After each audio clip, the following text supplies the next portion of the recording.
Chair, Mr. Joshi, Mr. Sani, and distinguished guests.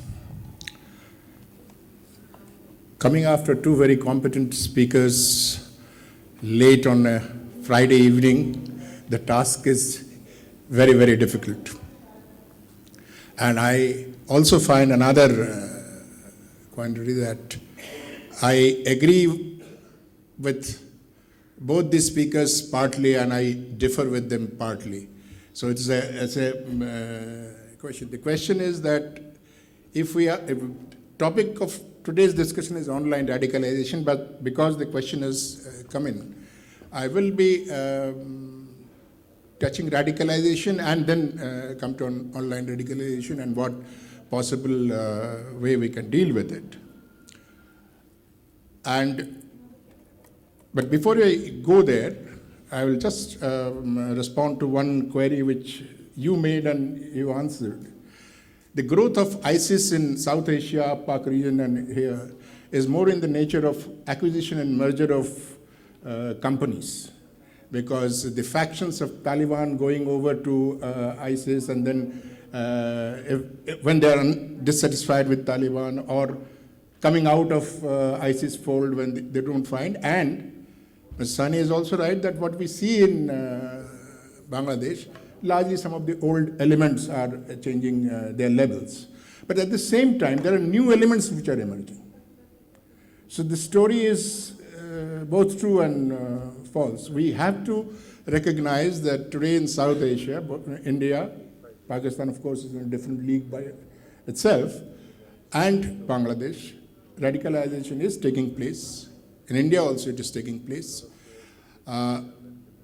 It's true that greater part of radicalization in India probably taking place on the ground, in the communities. But there is also a significant amount of radicalization taking place online. The danger of online radicalization is that you already have somebody which is connected with larger organization and his capacity to provide certain necessary ingredients, and that is where it will bring me to the process of radicalization. The online radicalization already, they will have resource persons who will help the target individual to move further on the value chain in terms of radicalization.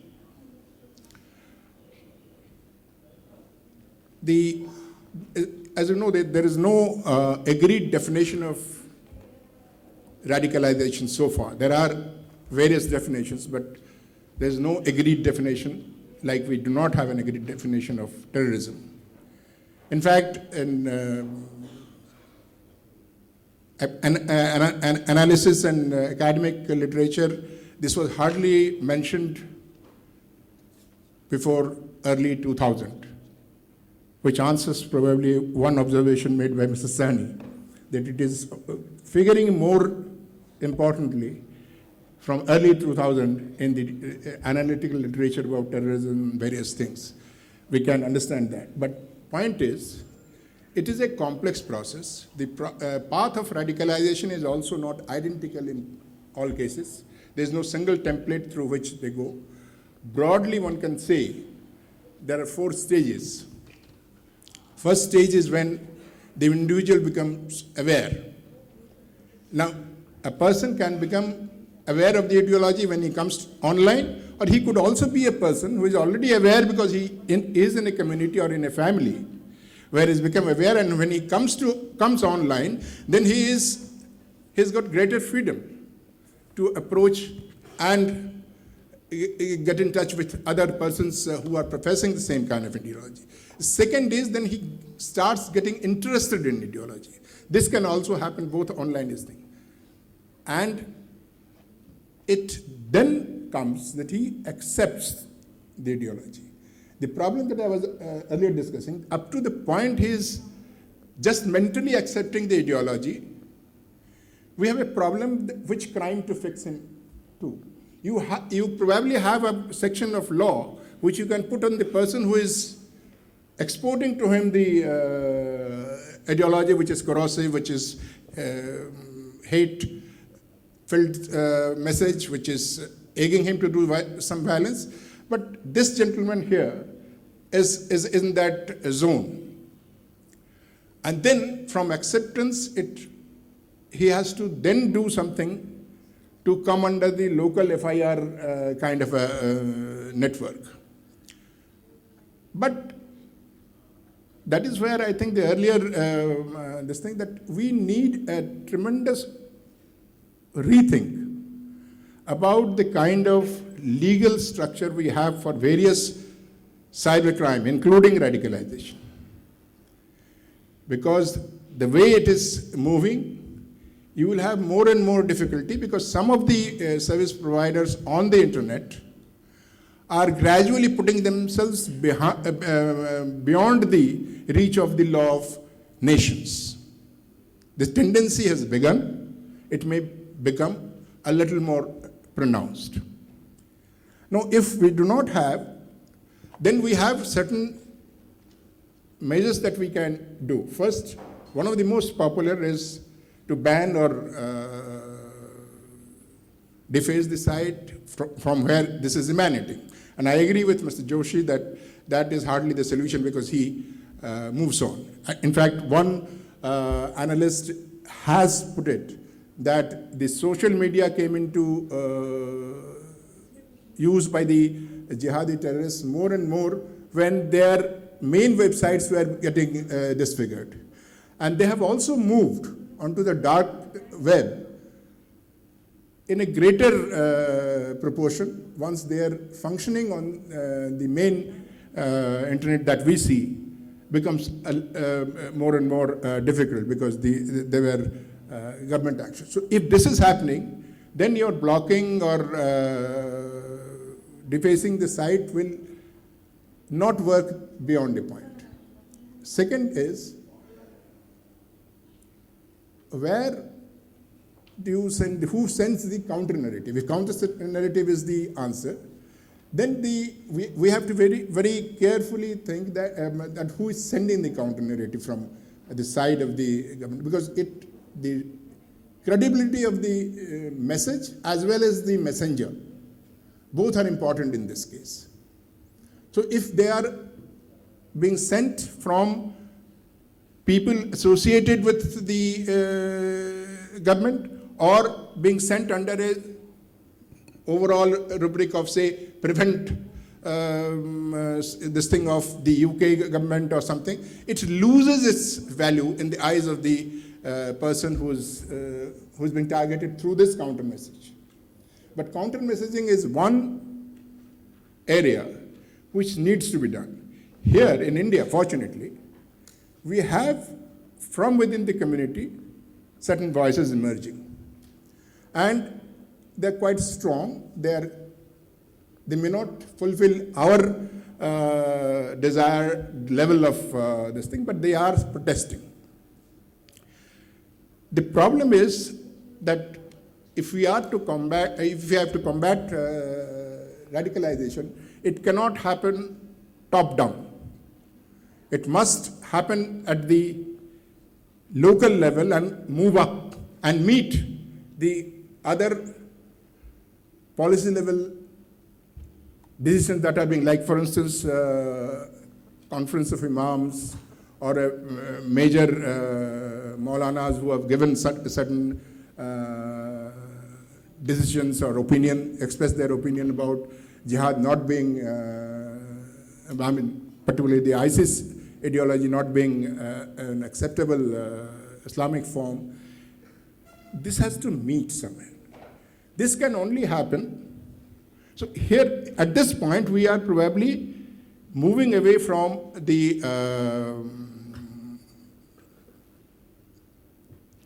cyber world to the real world, where we need to engage the community, family, and then reinforce their efforts to prevent radicalization of their family members. No solution so far. I mean, I'm saying this on the basis of various research literatures which have come up throughout the world. no method can possibly give you an answer that will be 100% this thing. There will still be people against whom none of this solution will work. But there are a whole range of things. What can the local police do? He can only be in a supportive manner, but he can also work with various other stakeholders. Normally, there are visible signs which come in when a person is getting radicalized.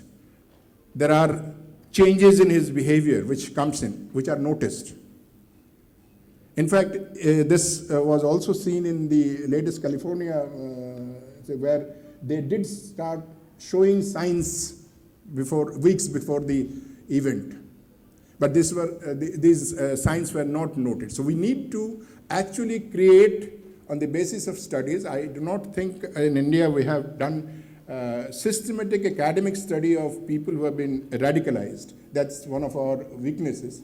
We should do that what were the triggers, what were the circumstances under which they were triggered. Because once a person is triggered, he remains as a time bomb in the society, because the trigger for moving from acceptance of the ideology to the stage where it starts implementing is very short. And that can happen online, that can happen from within the community.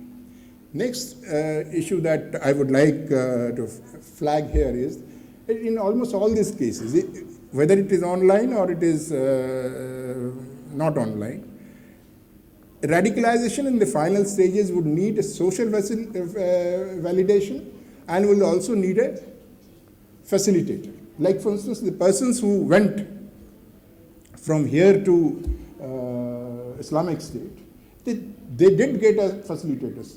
In certain cases, the facilitator was not here, but he arranged things. In certain cases, he could also be in the country and facilitate. So facilitator plays a role when he takes that decision, because he's into that implementation stage. He's not exploding a bomb, but he has started implementing his acceptance. So these are the things which we need. So it has to be a combination of our response on the cybernet and a response that we give on the ground. And therefore, that will be something which, and it is not, it will be a wrong thing to also approach that this is a very police problem on the ground. It's not a police problem on the ground. You have to get in other stakeholders in the society and work with them. Police will have to be there. Because the other triggers come from grievances. Grievances, it can be any grievance. It can be a collective grievance. It can be individual grievance. So there is no end. And we need to understand, as I think there was a reference to study the geospatial concentration of conversion. That's very important. Because then you will be able to categorize the kind of triggers are there which propel somebody to a particular kind of ideology.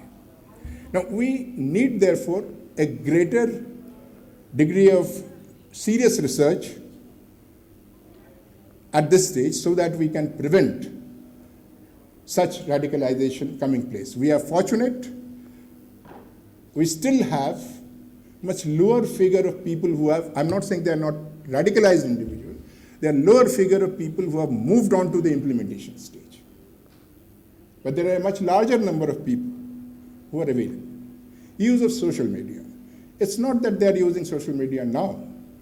When there was a serious communal riot in Assam 2 or 3 years ago, social media went viral with so-called victims. Later it turned out to be those victims were actually probably Burmese or Vietnamese monks who were killed or self-immolated. But it went viral.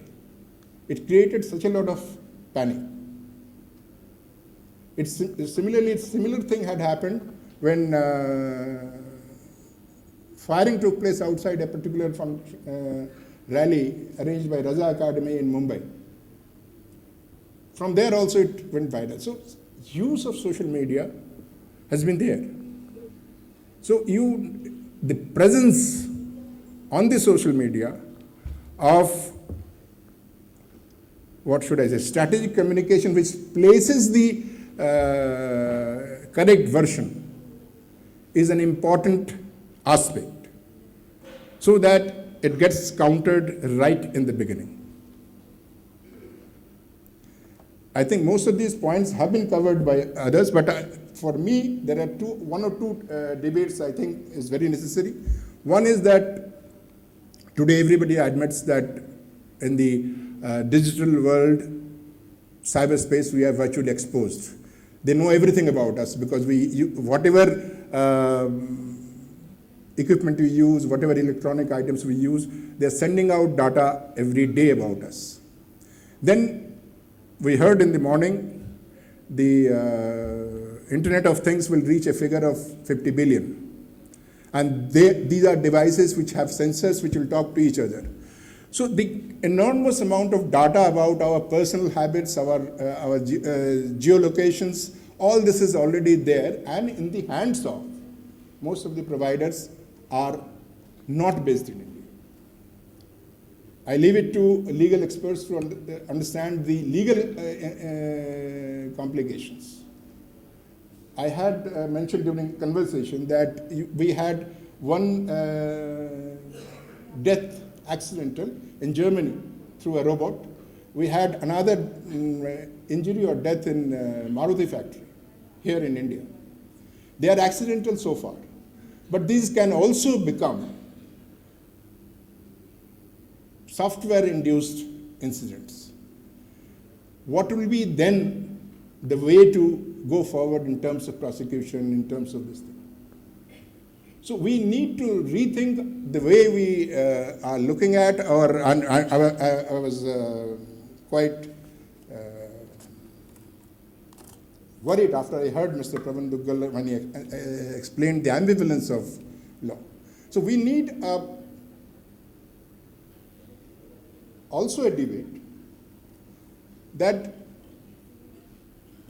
what is the balance to be maintained between the requirements of privacy in today's world and that of public safety. This is something we need to address, because we do not mind giving every information to Google or anybody else, and which will get hacked. But we are extremely touchy and sensitive about mandating something here within so whether that debate will lead to a policy decision or not, I do not know. But I think we need to change the way we look at the cyberspace, cyber world, and decide what is to be. I take away the online radicalization is per se part of radicalization. It's a means of radicalizing a person. But you have a bigger problem of radicalization. What do you do with that? Within that, the answer to online radicalization comes, specialized response from the technical side as well. So we have to, probably we are at an age where unless we think in terms of revising the way we look at, also the kind of people we take in the local police, because I do not think that the person you recruit today will be dealing with far more sophisticated equipments, electronic equipments 20 years later. So what should be the training route? What should be the recruitment loop? Unless we decide these protocols, then there was also a mention earlier that there should be a structural approach. Now, structural approach, which and I think Mr. Gulshan Rai mentioned about, there should be centralized unit which should tell. It's a very good suggestion, but you have to establish now a protocol which will lay down in very clear terms how an incident will progress to that place and come back. And each stage, the intermediate levels will have accountability of doing that specified job. If we leave it unsaid, it will not work. With that, thank you very much for the time.